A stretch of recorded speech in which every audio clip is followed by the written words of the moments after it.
All right, good morning, guys. I am in Dubai. I arrived here last night, midnight. So I slept a little bit this morning, but my body clock is still really messed up. Right now, we're in Business Bay.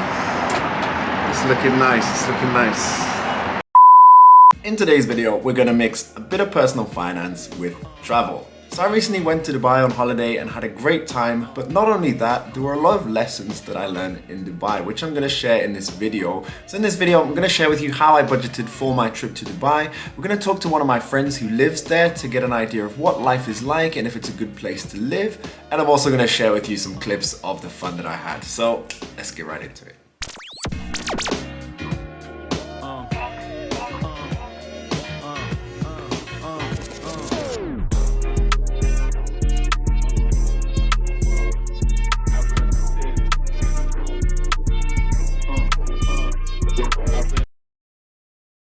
I'm sure that many of you watching are familiar with Dubai, but for those of you that aren't, Dubai is what is known as an emirate, which is like a state, and it is one of the 7 emirates that makes up the country of the United Arab Emirates. Abu Dhabi is the capital of the UAE, but Dubai is the most populous city with a population of around 5 million people.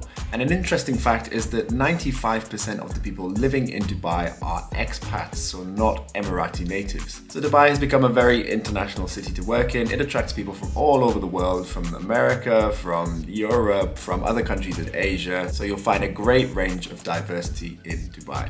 So as Dubai has been opening up more and more over the years, trying to attract business, trying to attract people, this is how we've ended up with such an international city in Dubai.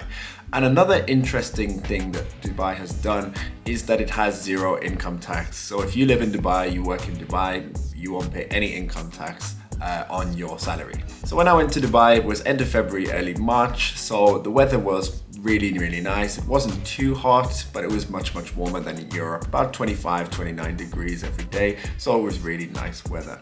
And having a friend who stays out there, it made that trip a lot more cost effective and a lot easier to plan, as we had someone who's local, who knows all the stuff to do, and it helped us save some money on accommodation as well. And even though this wasn't my first time in Dubai, I was really curious this time to get more of a feel for what life in the UAE and life in Dubai is like, to see what it's like for people who've moved there and live and work there. So when planning for a holiday, there are a lot of things to take into account, and budgeting is definitely one of them, because if you don't plan how you're going to spend your money, holidays can quickly become expensive and spending can quickly go out of control. So before we went to Dubai, our friend gave us an itinerary of what we would be expecting to do every day and some of the expected costs. This was my approach, and another friend of mine also came to Dubai as well. So now we're going to hear a bit about how he planned his budget for the trip.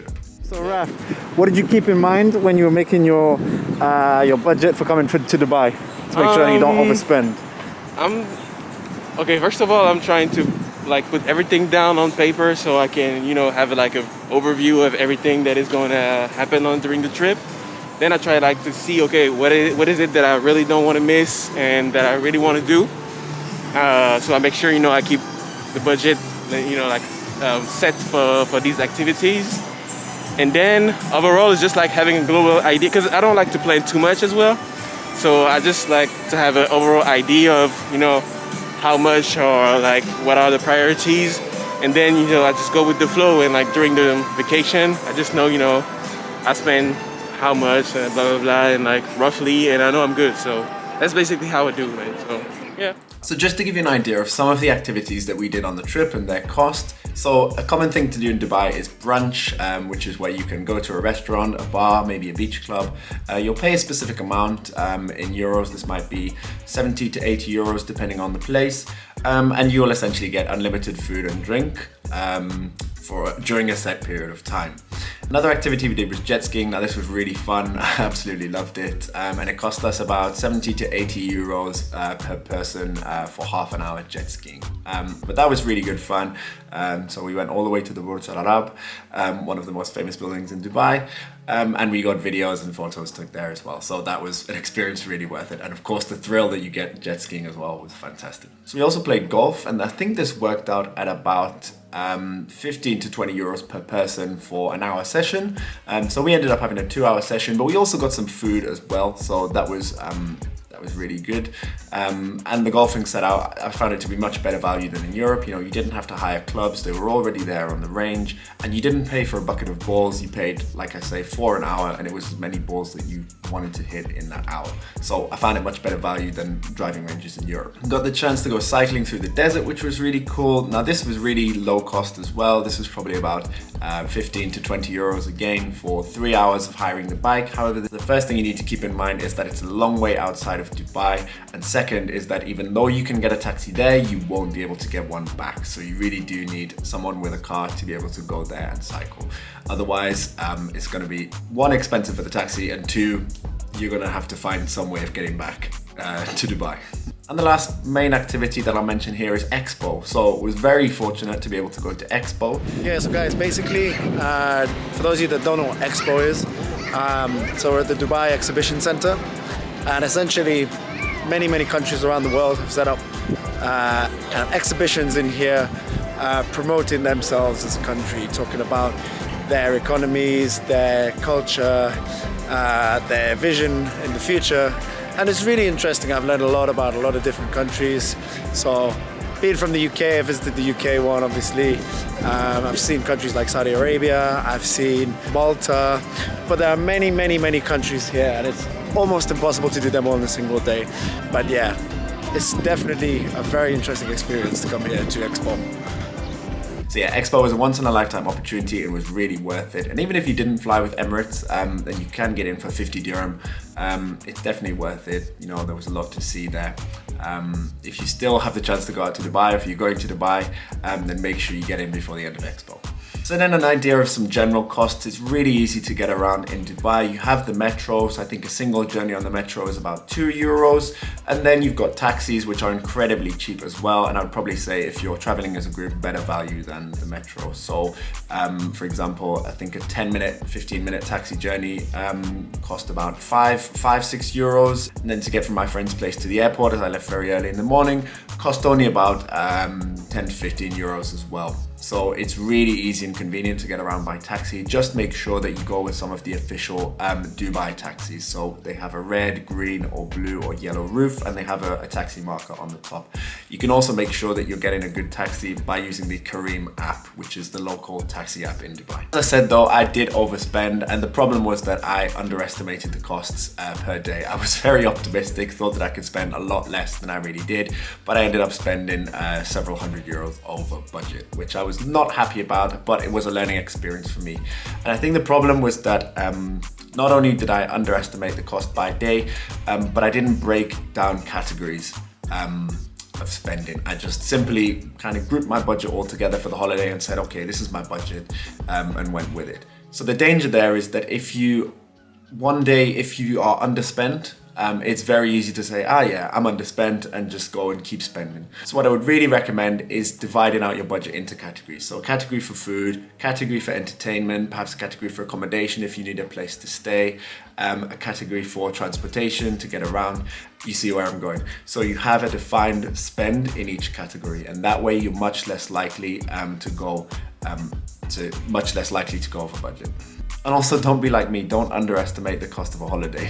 Plan for the unexpected, because otherwise, when you do go over budget, it can really get in your head that you're spending too much money, and it can kind of start to ruin your trip because you're thinking about money when you should be thinking about having fun. So by doing your budget properly, planning it correctly, you can enjoy your holiday, have fun without the stress of worrying about money. So, money saving tip if you're going to Expo, guys. Myself and Rafu, both flew with Emirates.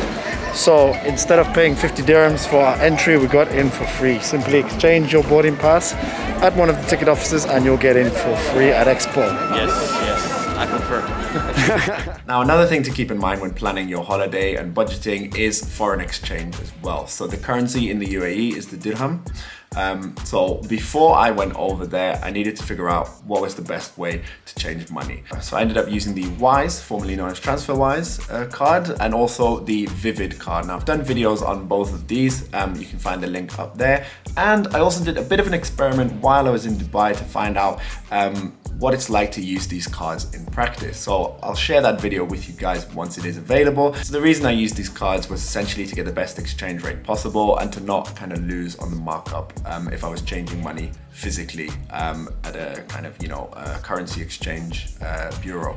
My other friend Raf, he came with his N26 card, so he had the same idea as me. So let's talk to him a little bit about N26. Raf, you've been using N26 during our trip, so tell us a little bit about your experience with the card. All right, so I have used it for my whole trip. Overall, I'm pretty happy about it because it's very convenient. It always works, and like obviously, I can avoid all the bank fees that I would normally get if I use my normal bank credit card. And the only drawback is when I want to connect to the application, you still have like a double security thingy. I don't remember what it's called. Double factor authentication. Yes, yeah. exactly. So I found it a bit long. If you just want to check your statements and like knowing how much you've spent so far, like it should be quick, and it's not. But it's a security thing. It's not like directly related to the use of the card. So that's the only drawbacks, obviously. Overall, I'm happy about it. Okay, yeah. And so you mentioned exchange rates. So with N26, you top up your card in euros, and then you just spend, and it will take it will give you the exchange rates for dirham. Yes, I think so. Because well, now that you say it, I think it works like that. And I also have like another good card with Boursorama. Okay. But it works a bit differently because Boursorama every time asks if I want to pay in dirham or in euro. Okay. And so just because I asked to my homeboy Millennials with money, I choose dirham. But just like you said, N26 do it directly without asking me to a good rate, I think. But Boursorama I need to choose every time. Okay, yeah. So background, Boursorama is a French digital bank for those that don't know. Yes. And yeah, a lot of bank operators.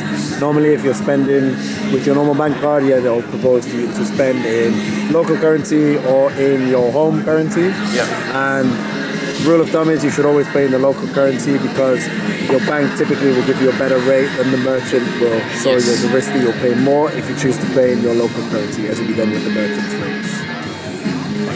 Thank you. So now in this next part of the video, I'm going to share a conversation I had with my friend Thomas, who's from France originally, but lives in Dubai and has been working out there for a while. So I got to talk to him a bit about what life is like in Dubai and if it's a good place for people to go. So let's see what Thomas had to say. Alright guys, this is Thomas, my friend and our host who is resident here in Dubai. Hi guys. Also agreed to speak to us a little bit. So Thomas, as someone living in Dubai, what is the cost of living like and how do you manage your living expenses in Dubai? Well, the cost of living really depends on the lifestyle you want to have here. You can manage to have some expenses that will be close to your life in Europe, or you can go out and really try to experience the whole thing here. And then there is absolutely no limit. I mean, I guess everybody is able to see it on social media, the way that some influencers are living here. So this is really what I think is great about Dubai. You can really have your own experience and have it the way you want. Yeah, and so how do you have it, Thomas? I'm trying to mix it a bit. I mean, I'm working long hours, so the week is usually quite serious and calm. And then I'm trying to have some fun during the weekend because this is the way it is. You have summer all year round. So just trying to enjoy that. Yeah. And so of the people you know who live and work here, what are the typical professions? What are the typical jobs or activities that they undertake to earn a living? It's very diversified, honestly. You meet a lot of things. So around me and because of my job, I see a lot of bankers, a lot of consultants, a lot of lawyers. But it's much broader than this. You have a lot of people working in services, and you have a lot of types of industries that are present here. Yeah. Cool, man. And so Thomas, working and living here, you've obviously got a local bank account. So how does local banking work? Is it easy to open an account? And how does getting paid work and withdrawing money, all that kind of stuff work? So it's very easy, and just like what you would encounter in Europe, you just need to have your residency, your identity card from Dubai. And as soon as you get that, you can open a bank account in any bank. Yeah. And just benefit from different offers that they have. And yeah. It's a very easy process. Cool. And how long does it take to open a bank account typically? Is it a matter of days or? It's really a matter of days. Okay. As soon as you have all the papers ready, they'll go through it very quickly and it's extremely simple. Yeah, cool. And once you have that, you just receive your salary on your bank account at the end of the month. Just the typical process. Paid in dirhams. Okay. It's just that the dirham is pegged to the dollar. Okay. So it's a proper equivalent, and you don't lose value. There is no exchange rate or anything. Yeah. Okay. And it's just Exactly. Yeah. So you don't have to deal with those kind of problems. Exactly. That's good. Yeah. Yeah. Cool. As you can probably tell, guys, Dubai, I had a great time there, and I really think it's a great place to be, whether you're visiting on holiday or whether you want to live and work there. So there's definitely opportunities if you want to move there and work. It's probably not too difficult to get a visa to go out there as well. You know, if you're self-employed, then there is a self-employed visa that you can apply for as well.